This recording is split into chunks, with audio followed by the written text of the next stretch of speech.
یعنی جب میاں بیوی ازدواجی تعلق قائم کریں ڈسچارج کے وقت وہ الگ ہو جائیں، اس کو کہتے ہیں عزل. اور اسی کی ماڈرن فارم جو ہے وہ کنڈوم ہے، فیملی پلاننگ کے پوائنٹ آف ویو سے بھی استعمال کرتے ہیں. اس میں کوئی شک نہیں ہے کہ مفلسی کے ڈر سے فیملی پلاننگ کرنا اسلام میں قرآن حکیم کی آیات کی روشنی میں اس کی کوئی گنجائش موجود نہیں ہے، قطعاً حرام ہے. لیکن اگر عورت کی صحت کا ایشو ہو یا اولاد کی تربیت کے پوائنٹ آف ویو سے کسی کے لیے کوئی ریسٹرکشن ہو، وہ معاملہ الگ ہے، اس کے اوپر وہ والا فتویٰ نہیں لگے گا. اور اس کے ثبوت میں 3 حدیثیں پیش کروں گا، تینوں صحیح بخاری اور صحیح مسلم سے. لیکن اس میں یاد رکھیں کہ جو لوگ اس حوالے سے مرد اپنی نس بندی کروا لیتے ہیں، یعنی سیکچولی ڈسیبل ہو جاتے ہیں ہمیشہ کے لیے، جان بوجھ کے میڈیکلی کروا لیتے ہیں، یا عورتیں اپنی یوٹرس نکلوا دیتی ہیں، اگر کوئی بیماری یا کینسر والا ایشو نہ وہ الگ بات ہے کہ جی تاکہ جی ہمیشہ کے لیے معاملہ اسٹیبلش ہو جائے، یہ قطعاً حرام ہے اور بدعت کبریٰ ہے. یہ اللہ کی شریعت کو بدلنا ہے، اللہ کی تخلیق کو بدلنا ہے. سورۃ النساء نمبر 119 کے تحت یہ قطعاً حرام اور شیطانی فعل ہے. کوئی مرد جو ہے اپنے آپ کو خصی کروا لے، یا کوئی عورت اپنی یوٹرس اور ہم جو ہے وہ حمل کا جو ذریعہ ہے اس کا رحم اس کو نکلوا دے. البتہ عزل جو ہے اس کی اجازت ہے. اس کانٹیکسٹ میں 3 حدیثیں ہیں، تینوں بخاری اور مسلم سے. پہلی حدیث صحیح بخاری میں 5208، مسلم میں 3561 اور مشکات میں 3184 ہے کہ جابر بن عبداللہ کہتے ہیں رضی اللہ تعالیٰ عنہ کہ قرآن حکیم نازل ہو رہا تھا اور ہم اپنی بیویوں کے ساتھ عزل کیا کرتے تھے.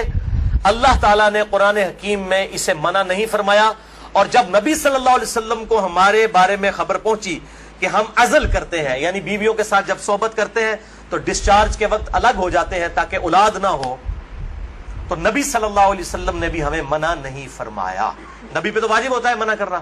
اور یہ جابر بن عبداللہ وہ ہیں جو 74 ہجری میں فوت ہوئے ہیں. آپ صلی اللہ علیہ وسلم کے بعد بھی 62 ایئرز تک، 62 سال تک زندہ رہے ہیں، اور بخاری اور مسلم کی کئی احادیث کے راوی ہیں، اور 7 سب سے زیادہ 7 احادیث روایت کرنے والے صحابہ میں سے یہ ایک ہے، جابر بن عبداللہ انصاری رضی اللہ تعالی عنہ وعلیہ السلام.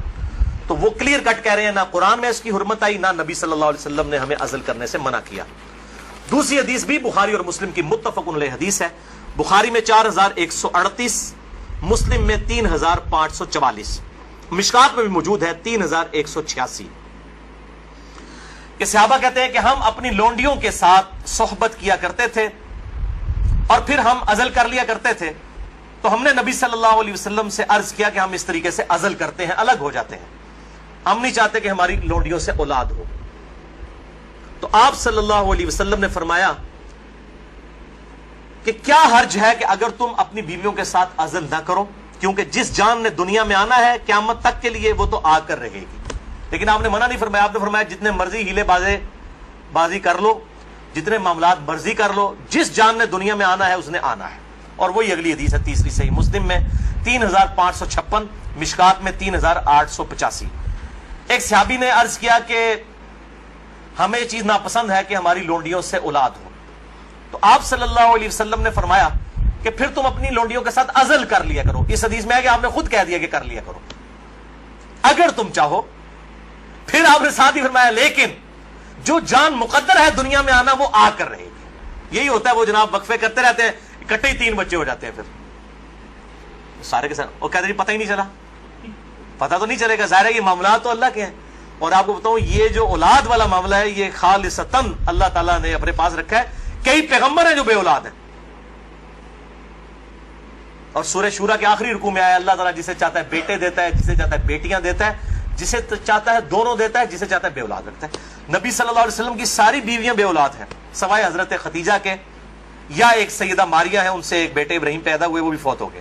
آپ کی ساری اولاد حضرت خدیجہ سے ہے، باقی آپ کی بیویاں جتنی ہیں وہ بھی بے اولاد ہیں. کیا ان کو اولاد کی تمنا نہیں ہوگی؟ سیدہ عائشہ کو، سیدہ حفصہ کو ہوگی، لیکن یہ ایکسکلوسیو اللہ تعالیٰ کا ڈیسیجن ہے.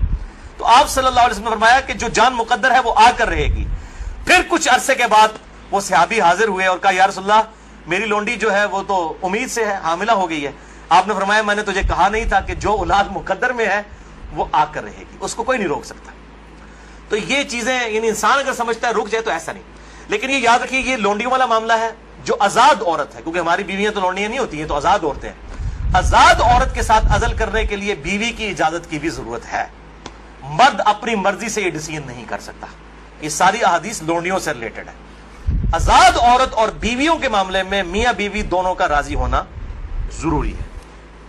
لہذا اس حوالے سے صحیح مسلم سے ایک حدیث جو پیش کی جاتی ہے اور کچھ اور روایتیں کہ عزل کرنا گویا کہ زندہ بچے کو گاڑ دینا ہے یا اولاد کا قتل ہے، وہ تمام احادیث کراہت کے اوپر مبنی ہے یا پھر وہ منسوخ تصور کی جائیں گی ان احادیث کی روشنی میں. اور الحمدللہ اسی پہ امت کا اجماع ہے. عزل کے جواز کے سب لوگ قائل ہیں، جس کی ماڈرن فارم جو ہے وہ کنڈوم کا استعمال ہے. لیکن اگر ایک دفعہ پریگنینسی آئیڈینٹیفائی ہو جائے، خواہ ایک دن کی ہو، لوگ پوچھ رہے ہوتے ہیں جی علیحدہ 40 دن ہی گزرے نا جی، 40 دن کے اندر ایک دن کی بھی پریگنینسی ہو، اس کو ضائع کروانا قطعاً حرام، گناہ کبیرہ ہے، اولاد کا قتل ہے، خواہ ایک دن کی ہو. کوئی اس میں نہیں ہے جی چوتھے مہینے روح ڈالی جاتی ہے. بھائی چوتھے مہینے روح ڈالی جاتی ہے تو اس سے پہلے کیا ہوتا ہے؟ بچہ بڑا تو ہو رہا ہوتا ہے. وہ روح کے ساتھ زندگی کا ایشو اور ہے، روح کے بغیر بھی ایک زندگی ہے، وہ ایشو اور ہے. وہ بھی تو بچہ جو ہے ایک ایمبریو سے ایک جو ہے وہ جنین سے معاملات بڑھتے بڑھتے آگے جاتے ہیں، تو وہ بھی ایک زندگی ہے. روح کے ساتھ ایک اور زندگی ہے، روح کے بغیر بھی زندگی اس کے اندر موجود ہے. اسی لیے اگر مردہ بچہ بھی پیدا ہو تو راجح قول جامعہ ترمذی اور ابو داؤد کی حدیث کے تحت یہی ہے کہ اس کا جنازہ بھی پڑھایا جائے گا. اور لوگ کہتے ہیں جی زندہ پیدا ہوگا تو پھر پڑھایا جائے گا. مردہ بھی پیدا ہو ماں کے پیٹ میں تو وہ زندہ ہی تھا نا، ایگزسٹ تو کرتا تھا. تو افضل قول یہی ہے کہ اس کا جنازہ پڑھا جائے گا. تو یہ میرے بھائیوں کچھ اس حوالے سے چیزیں تھیں جو میں نے بیان کر دی. البتہ اگر کسی عورت کی زندگی موت کی کشمکش بن جائے، اس صورت میں اگر وہ پریگنینسی کا بھی ضائع کروا دیتی ہے، پھر اس پہ شرعی گرفت نہیں. لیکن زندگی موت کی کشمکش اس سے کم پہ نہیں. صحت کا معاملہ نہیں، بیوی کمزور ہے، یہ معاملہ نہیں. واقعی زندگی موت کی کشمکش بن جائے تو پھر وہ اسی طریقے سے جو سورۃ النحل کے اندر آیا کہ اس وقت تو اگر کوئی کلمہ کفر بھی کہہ دے اور دل میں ایمان ہو تو اللہ تعالیٰ گرفت نہیں فرمائے گا. اور اس حوالے سے ہمارے پڑوسی ملک انڈیا کے اندر آج سے کئی سال پہلے، تقریباً 15 سال پہلے کی رپورٹ ہے کہ روزانہ 3000 بچیاں ماں کے پیٹ کے اندر ہی پریگنینسی ان کی ضائع کر دی جاتی ہے جب یہ پتا چلتا ہے کہ یہ بچیاں ہیں. یعنی قرآن اگر کہتا ہے نا بچیوں کو دفن کرنا یہ گناہ کبیرہ ہے، تو یہ گناہ آج تک چل رہا ہے. بیسک ہیومن انسٹنکٹ تو بدلی نہیں ہے نا. 3000. اسی وجہ سے انڈیا میں مردوں کی تعداد عورتوں سے زیادہ ہے. ویسے اب حیران کن بات آپ کو بتاؤں، اس سال پاکستان کی رپورٹ بھی آئی ہے. پہلے پاکستان میں 52% عورتیں تھیں اور 48% مرد تھے، لیکن اب مردوں کی پرسنٹیج عورتوں سے پاکستان میں بھی بڑھ گئی ہے. اور اس کی مین ریزن ہی یہی ہے. یہ بہت بڑا گناہ ہے اور اللہ تعالیٰ پالنے والا ہے. 1901 کے اندر، یعنی جب 20ویں صدی کا آغاز ہوا، 1 ارب آبادی تھی. پھر اللہ تعالیٰ نے سائنس کی ترقی کرائی، انسان نے بیماریوں کا کنٹرول اس فزیکل فینومینا آف نیچر سے سیکھ لیا. اور اس وقت 1901 میں کہا جاتا تھا کہ 2001 کے اندر اگر دنیا کی آبادی ڈبل ہو گئی نا تو روٹی نہیں کوئی کسی کو ملے گی. اس وقت 1 ارب تھی 100 سال پہلے، یا آج سے 116 سال پہلے. تو 100 سال کے بعد 2 ارب آبادی نہیں ہوئی ہے، 3 ارب بھی نہیں ہوئی، 4 ارب بھی نہیں ہوئی، 5 ارب بھی نہیں، 6 ارب بھی نہیں، 7 ارب آبادی ہو چکی ہے. لیکن زمین نے اپنے خزانے اگل دیے. آپ جدھر جائیں، میں قسم سے منڈی سے گزرتا ہوں، اتنا فروٹ ہے ختم نہیں ہوتا. اس وقت موچی جوتیاں بناتے تھے، آج چائنا نے مشینوں کے اوپر اتنی جوتیاں بنا دی ہیں کہ دنیا میں 6 ارب انسان، اگر ہر انسان 10 جوڑے بھی خرید لینا وہ ختم نہیں ہوتے. تو سائنس نے ترقی کی ہے. جس زمین سے 40 من گندم نکلتی تھی، آج 400 من نکل رہی ہے، 10 گنا زیادہ.